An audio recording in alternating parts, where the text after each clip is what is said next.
তা আমরা এখন দীঘার হোটেল ছেড়ে পুরীর উদ্দেশ্যে যাবো। হোটেল ছেড়ে দিয়েছি, ব্যাগপত্র বুঝে নিয়ে সব তুলে এবারে যাবো কালকে সকালে সূর্য মন্দির, তারপরে সূর্য মন্দির হয়ে পুরীতে। এখানে দেখা যাচ্ছে ড্রাইভার দ্বারা রয়েছে, সব বেরিয়ে যাবো। ব্যাগপত্র গুছানো হয়ে গেছে, সব উঠে গেছে বাসের মধ্যে।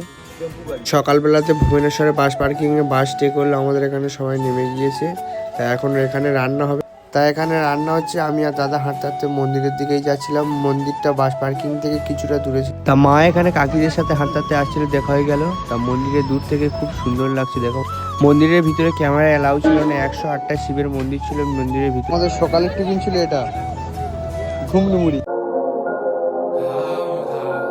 আমরা পুরীতে যেখানে আমাদের বাস পার্কিং হয় সেখানে বাসটা পার্কিং করে দিল। আর এখানে ম্যাজিক গাড়িতে করে আমাদের সব রান্নার জিনিসপত্রগুলো চলে যাচ্ছে। আমাদের যে হোটেলটাতে থাকা হবে সেই হোটেলটাতে চলে যাচ্ছে। সেখানে সবাই ব্যাগপত্র নিয়ে রেডি হয়ে আছে। তা এখন আমরা এই ম্যাজিক গাড়িতে করেই এখন হোটেলের দিকেই যাচ্ছি। আমরা যেই হোটেলটাতে থাকবো সেই হোটেলটাতেই দিকে এখন যাচ্ছি। তা এখানে খুবই জোরে বৃষ্টি পড়ছিল। তারপরে আমরা সবাই হোটেলে চলে আসি। আমরা যেই হোটেলটাতে ছিলাম সেই হোটেলটার নাম হচ্ছে শ্রীক্ষেত্র নিবাস। এখান থেকে সমুদ্র বেশি দূর ছিল না, একটুখানি। আমরা রুমের মধ্যে চলে এসেছি। আমাদের রুমটা দেখতে পাচ্ছি, এই রুম।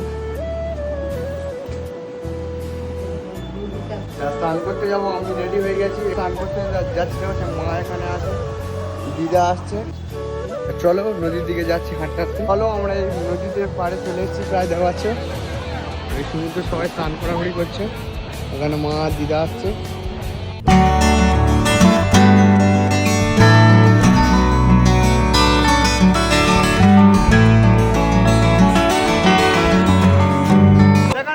সব দাঁড়া চলে এসছে, ওয়াইদা চলে এসছে, দাঁড়া চলে এসছে।